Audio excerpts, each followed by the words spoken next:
Welcome, everyone. Welcome to VW MOOC 25 and our second week. We're starting our second week with Barry Spencer, known in Second Life as Skipper Abel. He began his career as an operations analyst at British Telecom before earning a BSc from Open University in 1990 and a PGCE in 1991. He taught physics and later led IT and software engineering programs at Bromley College. In 2004, he introduced Moodle to the college, aiming to support social constructivist learning. He joined Second Life in 2006 and has since used it in mainstream teaching across multiple levels. In 2013, he led the QAA MOOC initiative and developed learning object-based materials. Barry earned a master's in education in virtual worlds in 2017 and became a senior fellow of the Higher Education Academy. So I'm really thrilled to have you with us, Barry. And thank you so much, everyone, for joining us. Let the show begin. Okay, thank you, Nellie. That's a terrific introduction. Well, welcome everyone, and thanks for finding the time to come along today. The presentation that you're going to see was a case study of practice to show how students can actively engage in a gamified role-play learning experience made possible through the contextualized affordances of a 3D world. And you'll see what I mean by that as we move along. If I move to the next slide here, you can see that I'd like to really clarify what is meant by gamification. It's not the same as games. Gamification makes use of game mechanics to motivate learning. Game mechanics, they're basically the rules defining player interaction with the way in which the game itself functions. And you can see here, I've included a whole number of the characteristics for you. It's the interactions, feedback systems, challenges, rewards, progression system, resource managements, and they come together to make an engagement enjoyable, and what we hope anyway is an enjoyable experience. Now, the actual scenario for this is you had the students acting and role playing as code breakers circa 1942 in England. So I'll show you around some slides of the sim in a moment, but essentially the induction included the necessity to dress up, as it were, in the styles of the time as well. I do include some references here, so you'll see that at the end of the slide I actually give the full details of where you can obtain those if you wish. I'll just move on. And introducing students to the working characteristics and personalizing features of the virtual world. I do this every time I run a project, even if students have used the virtual world before, just to get the orientation over and the novelty of working in the 3D world as opposed to the traditional timetabled, very physical classes that we would normally be used to. And it's proven to be a benefit, I think, every time. As part of this orientation phase, you can see here, I gave them a list of typical fashions and then said to them, go get yourself some clothes and modify your appearances so that you look somewhat like the people would have looked back in 1942. They didn't do a bad job of that. And there is a photo shot of the group there. We had available to us a shopping mall on our servers, so it made dressing up a lot easier than having to make clothes for yourselves. On this next slide, I've included some scenes from the simulator. So you can see the different aspects, the dockside area, the main road area of the docks, the business park, the farm, and the industrialized section as well.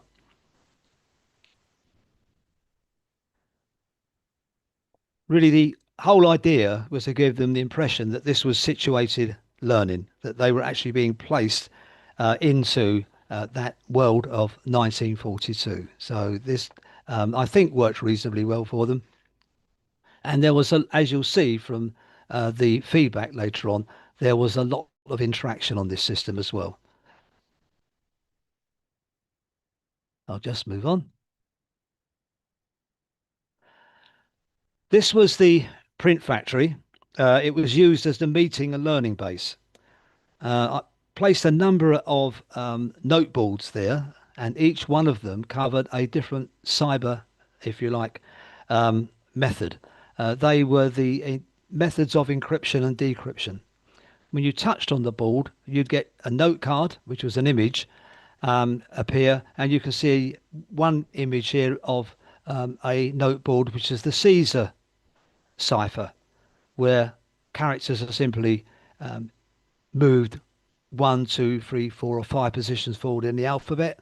And of course, once you do that to the original message, what we call the plain text, it is unreadable. And so the task of the students would be to use that Caesar shift algorithm to interpret the secret messages they'd be receiving, which were encrypted. They wouldn't necessarily be using the Caesar shift though, and that was the other challenge that I had for them. So you can see that's where they met.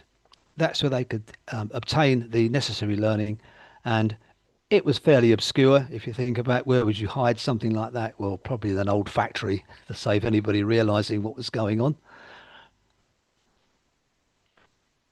Looking at the cipher cards there, uh, I've given you a list of the accesses to them across time. And you can see quite a lot of access early on. Once they've obtained them, of course, and taken their screenshots or copied their text, they didn't really need to go back to them. But over those days, you can see in the early parts, certainly, there was quite a jump in access from the group. So that pleased me, that they were actually accessing all these resources, and a couple of screenshots of different cards there on the left. Okay, I'll move on to the next screen if there are no questions. To simulate this,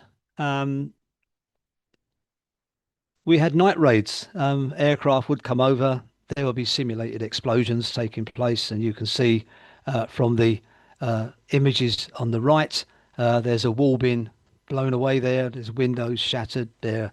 And the next day, you can see fires have broken out in the warehouses and the homes, and the roofs have been, if you like, damaged. And this damage would carry on because it was an automated system. Each night there would be a scheduled air raid, and there would be increased damage. I also included a small caveat with this. I did include air raid sirens, so that you've got a warning when the air raids were coming.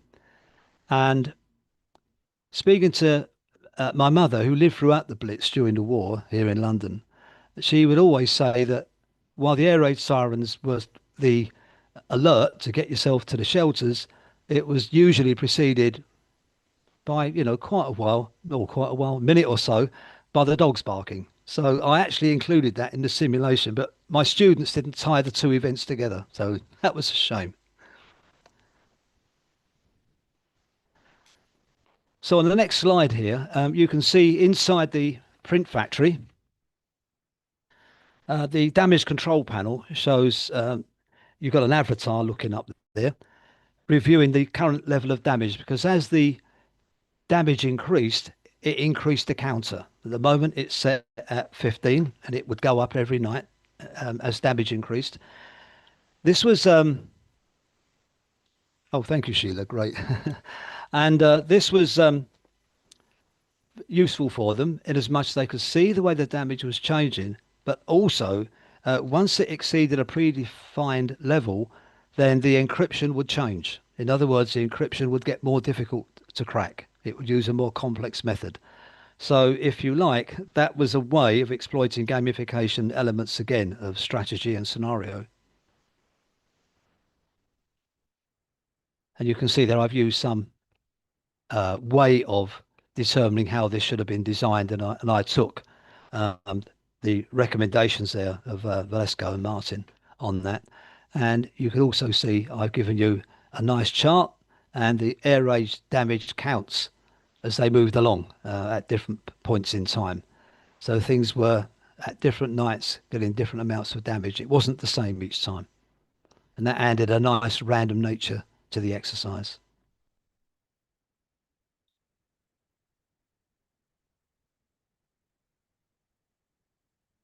With 9 possible encryption methods to choose from, working through these in order to decipher the message is not a trivial task, and I appreciated that of the group. And so to complement the role play, I would arrange for secret messages to appear in the street, okay, around the sim at different times. Now, these resed as temporary physical objects. So it took advantage of the features of the 3D world. The virtual wind would blow them along the street. And it was the task of students to intercept these messages if they could. However, they only had a limited life expectancy. And so you had to kind of get to them within the temporary nature of the object, which you know is just under a minute, and to touch on it to actually find out what the message was trying to tell you. And this one, you can see it's discounting one of the encryption methods. So now there's only 8 to worry about, not 9. Okay, so that was a way of helping them along. But of course, it also added to the strategy, action, and exploration elements of gamification.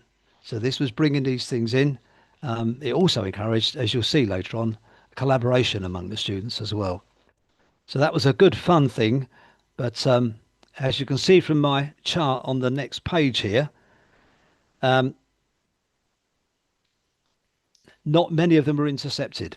There was an awful lot dropped, as you can see. I did try to make the frequency fairly high because I realized you had to kind of be in the right position to see one appearing. They're quite small, but not that many were actually intercepted. Nonetheless, I guess the ones that were of use, and we'll look at the feedback on that later on. Again, exploiting gamification.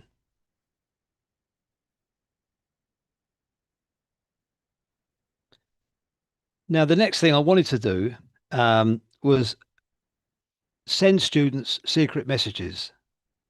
And for that, I used the telephones that were placed around the simulation. And you can see there were a list of the telephones and where they were actually located. And the students would have to essentially go up to the telephone when it was ringing, touch on it. That would produce a text message in chat, and that would reveal the message being sent. But of course, it was encrypted. And the task was to find the right method to decrypt it and then post their solution, as you'll see in a moment, for which they did receive a small percentage of the overall grade. Not a great deal. It only amounted to about 10%, because this wasn't the task, actually. The task here was to learn encryption, decryption, and to code it into a desktop program, not in Second Life. This was the learning. Okay, if we sort of move on there, I'll just move myself around a bit. This is a screenshot I took. And this, in fact, as I recall, was 10 o'clock on a Sunday morning when I went in to see if anyone was actually using the facility. And to my absolute amazement, students were in and they were collaborating and working away, trying to figure out how to get to those phones. Because you can see from that, the audible volume of ringing for each of the 13 telephones situated around the island was set to low and scripted to persist to for only 30 seconds. So that meant they would not necessarily hear one phone from another. So which one was ringing? Well, that's a bit of the mystery, and that encouraged the collaboration among the students. And you can see that little group there, and they took advantage of developing collaborative strategies, again, gamification, for retrieving messages. That worked extremely well, and it was, to my surprise, as I say, got them involved even on a Sunday morning. So I'm pleased about that. And I've included a quote there, which I thought was really important about engaging interaction while drafting ideas and conducting activities, which they were. I was very pleased with the group on that one. Logging conversations. You can see there I did want to capture conversation in text chat if I could, but the ability to capture the conversation is okay if you're in range. Usually that's around about 30 meters for text chat in Second Life. So in order to work on a more distributed set of conversations, I did have to install a number of chat loggers and make sure that there wasn't overlapping, but there was sufficient coverage to grab all those conversations. And the codes at the bottom there, the letters on the chart, those are the individual students. And you see that there, my student there, student H, was very, very active indeed in generating lines of chat. And I use that for a different purpose. I won't cover it here, but that was used for something else to show the benefits of virtual worlds and the socialization that takes place. But that was very encouraging for us. They certainly got themselves engaged. Now, once they cracked those messages, they cracked the code, they worked out the encryption method, then they were required to submit the results in the form of a note card. And they posted them into a post box located at various points around the island. The notes can only be retrieved by myself or other members of staff. The students couldn't get to them once they'd posted them.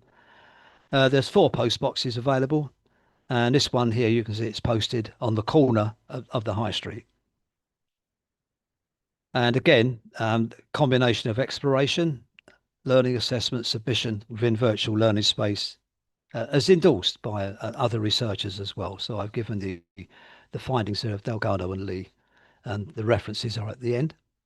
But again, that was a very successful way of getting those assessments back in. So the whole idea behind this as well was that students would see this as a complete system, of learning and of submission and of collaboration and role play.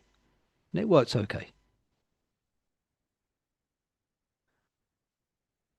There's an activity chart there. This is not all of the statistics, I have to say, that we had available, but this gives you some idea of the number of touch events, as I call them, when they're actually clicking on objects.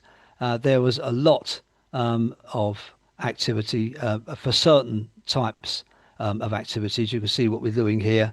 They were answering telephones, okay. Cipher cards, that type of thing. So that was a good collection and a good idea of what was going on and what was taking place. So I do like to kind of grab that data when I can. So that proved useful. The feedback for this project, I was inclined to use the same methods that I would normally take advantage of, and I didn't actually write my own. I tend to get the feedback system installed on the VLE, and students can go to that later and they can give me their impressions. It's a simple Likert scale, as you can see there, a 5-point. And they're a subset, you can see there, from a much larger feedback survey that was produced from the University of Wisconsin, Milwaukee, that was put on the internet, and we were invited to take advantage of that. So what we're going to do now is I'm going to show you the feedback. Now you will almost certainly want to zoom in on the screen in order to get advantage of that, and you can see what's happening. Generally speaking, I think the results are very, very positive for this. So we started off with the idea of how was induction, and you can see there that question 15, 17%, or one student felt neutral concerning their understanding of the activities, but 16 and 19 show 100% partial or full agreement for the objectives.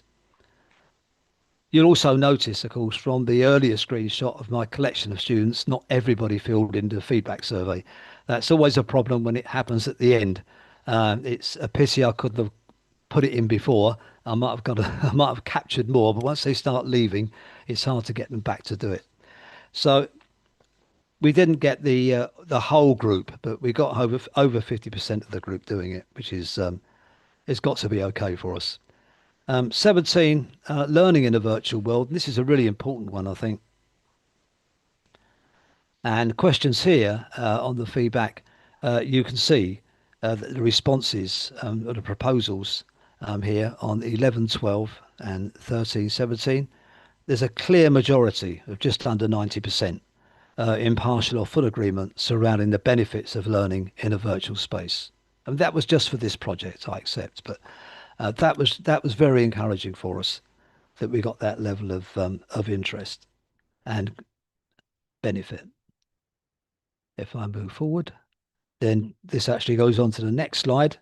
And notice, I did include some inverse questions, as it were, particularly 22 there. So they really did have to read the question rather than just ticking the boxes. But even so, it worked out extremely well. 22 shows a very nice percentage of students agreeing with the inverse of the proposition. So I was pleased with that.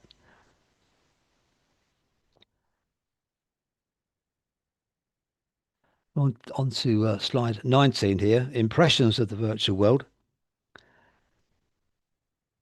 It shows a positive response. It's a very subjective type of assessment. This I know but nonetheless, the questions and instances there that you're getting, particularly neutral feelings, one partial negative in two, 1, 4 and 5 are producing 100% partial and full agreement with the propositions.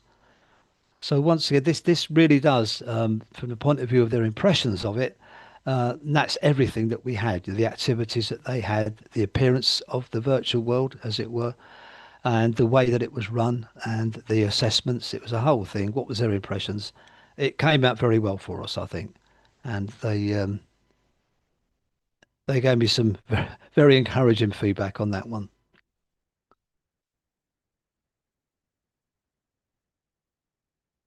Okay, moving on again. We're looking at these impressions. The benefits of being able to get a chart out like that just from a VLE, whether it's Moodle or something else, is enormously beneficial. But you can see here the number of percentages of students are clearly majorative in their appreciation and of their views that the virtual world actually did give them benefits when it came to learning and understanding. Some of the questions I know may appear a little bit strange. If I move the cameras slightly for you. There we go. If you are looking in on them, there we go. Okay, you can see there that we're getting a really good set of figures for the different propositions. The virtual world was boring, and we had 100% disagreement, partially or fully. So it wasn't boring, at least. Activities were not challenging. Well, they certainly were a bit challenging, and I think that's, the disagreement there has said, what we're looking at, over 80% just, that they were challenging and they needed to be. And I was keen that worked in that way for us.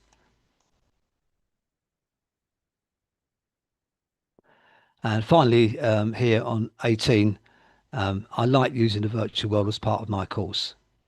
Well, we got 100% partial and full agreement, so I'm happy with that.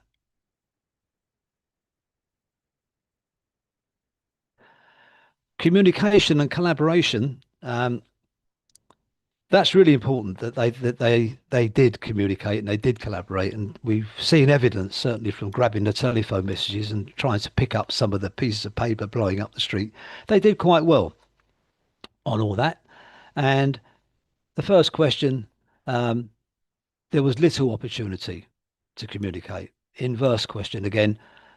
Once again, it's 100% partial and full agreement, that disagreement, sorry, with that. It certainly did give them a chance to communicate.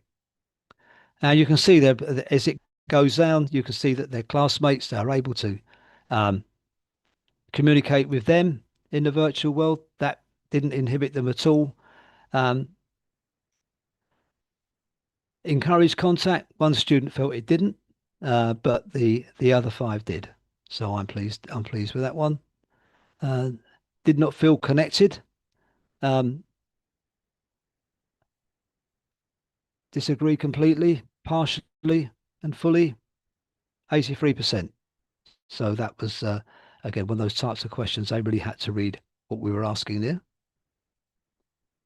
Future options. This is the thing. Would you want to use it again? And we wanted them to say yes. Of course we did. I would avoid classes in the virtual world. Well, 83% disagreed completely and partially with that. So they would not avoid it. Okay. I would not recommend using a virtual world to a friend. And once again, you can see there that we've got a 66% agreement that they would recommend it. So, okay, it'd like to have been higher, but that's okay. It's in the majority. I would take another course that made use of virtual worlds, and there you've got 83% saying that they would. So, kind of disagrees a bit with number 8, but never mind. Again, future options here. I could recommend that the instructor continues using a virtual world. So there you can see agree partially and fully comes out to 83%. So yeah, we're going to keep using it. Technical support. I mean, that is a big one for many students. But did they have adequate support? Technically, yeah, they agreed partially and fully that they did. Very often, of course, the technical support happened when it was outside of normal attendance time. So that was a question of emailing people and trying to be in the virtual world, just in case you were needed. I often use virtual world from home during the project, and you can see basically there you've got, whoops, sorry about that. You've got a strong agreement there that they did. I just move back a bit. Sorry about that. Hit the button. Let's move my camera around again for you a bit. For people on Zoom.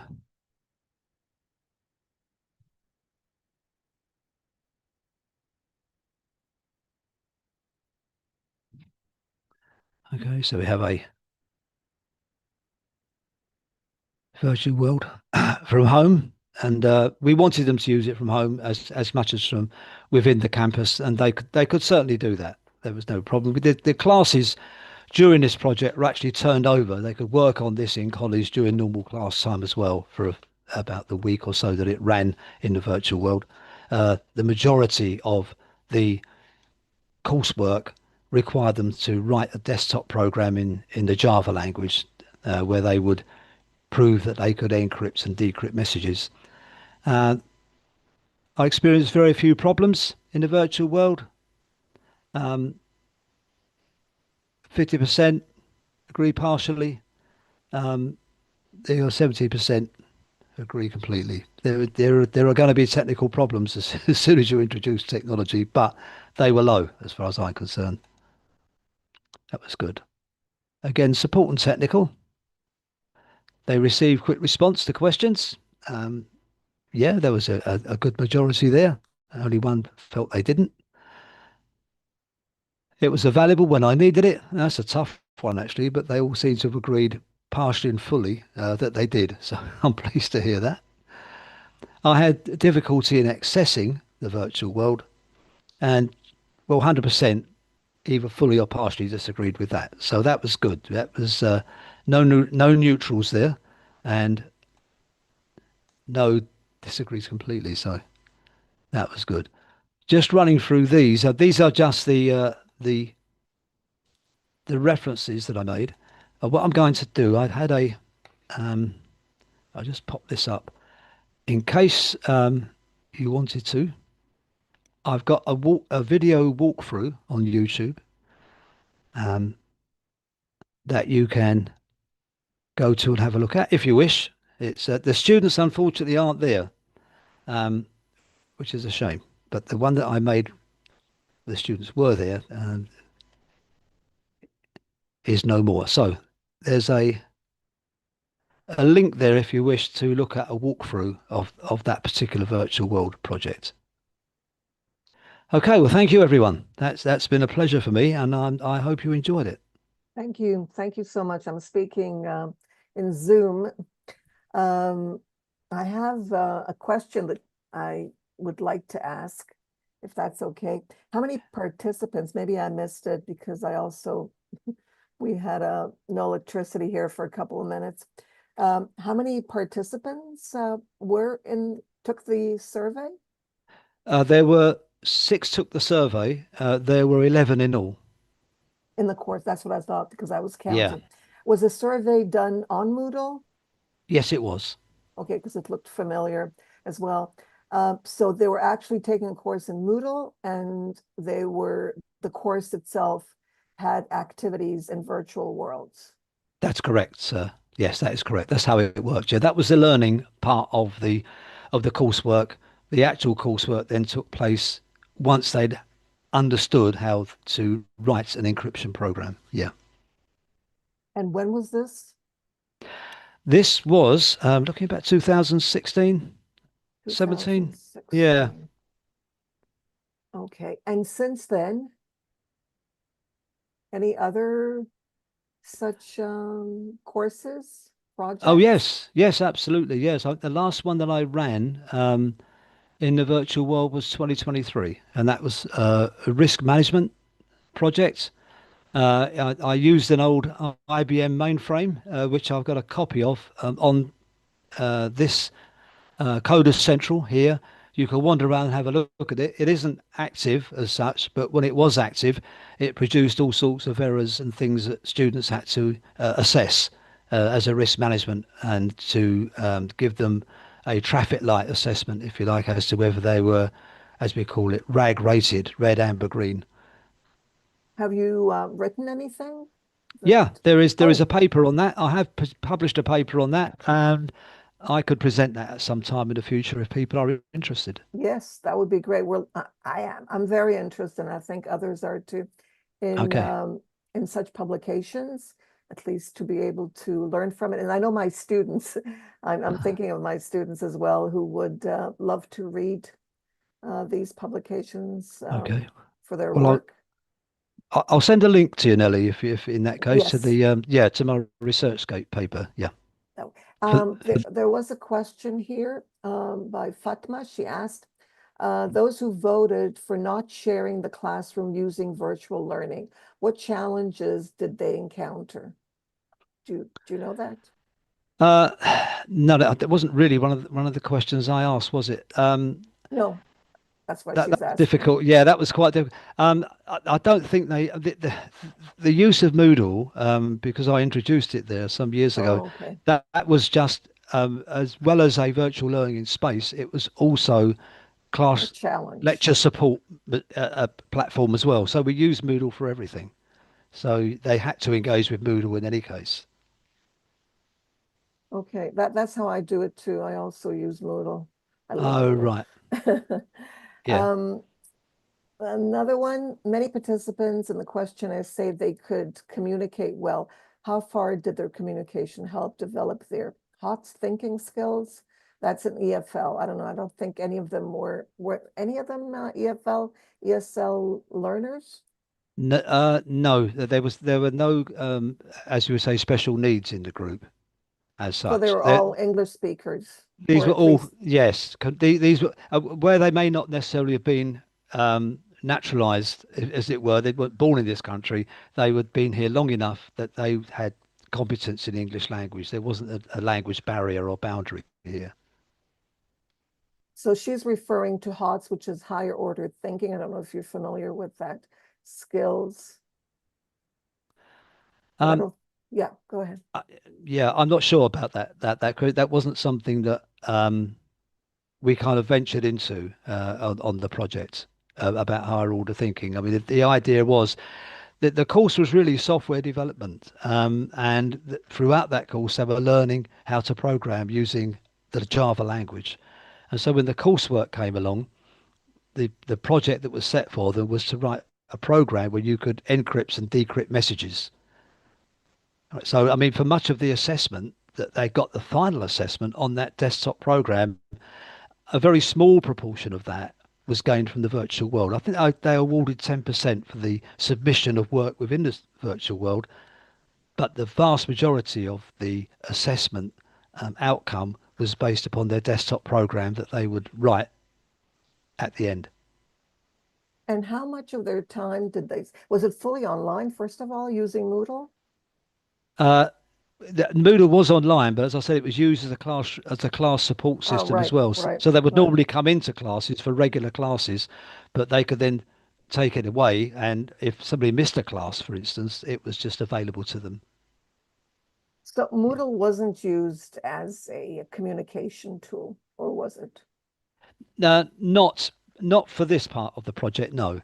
For Okay. this part of the project, purely SL. But once they started to work in the Java, um, the desktop programming exercise, then there would have been forum postings and things going on between the students as they collaborated to work on that. Yeah.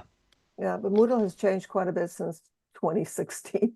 So you would probably be able to do a lot more these days with Moodle and JavaScript and programming and so on. So Yeah.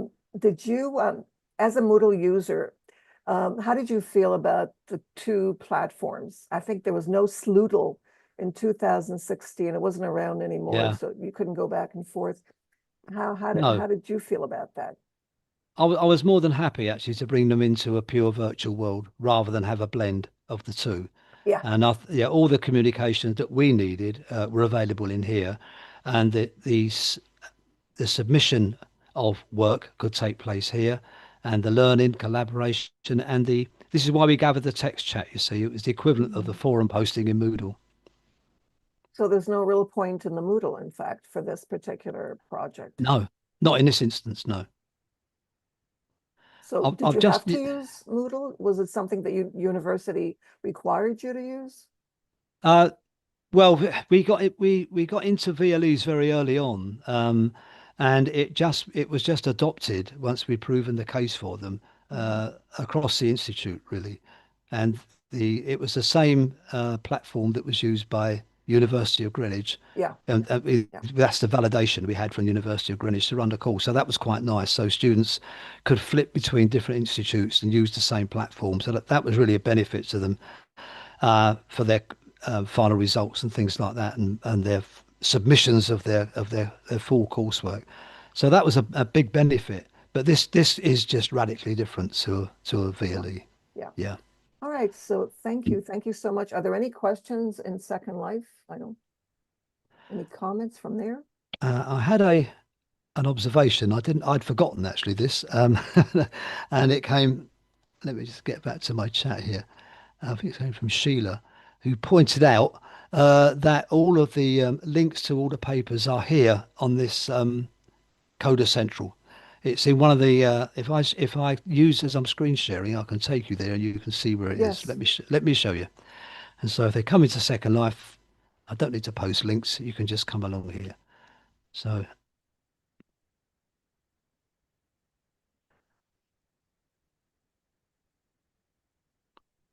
So this is for everyone who's here in Zoom. You're yeah, encouraged to visit in Second Life so that you can yeah. benefit from the immersion. There you go. So the ones with the lower boards all have research papers that you can download if you wish. The others just have the feedback results for our different projects. This is excellent. This is what we need. Thank you. Okay, my pleasure. Right. So let me share the location with everyone so they can join us. It's if you don't have an account in Second Life, this is your chance to get it, because there's a lot out there that's waiting for you. So there's the link to the location. Just click on it. You can do it right now, and later on you can just save it and go in, and you'll be able to read and upload all these amazing documents that you've set up for us. Okay. Thank you. Yeah. All right. So I'd like to thank you for doing this, and looking forward to next year for another.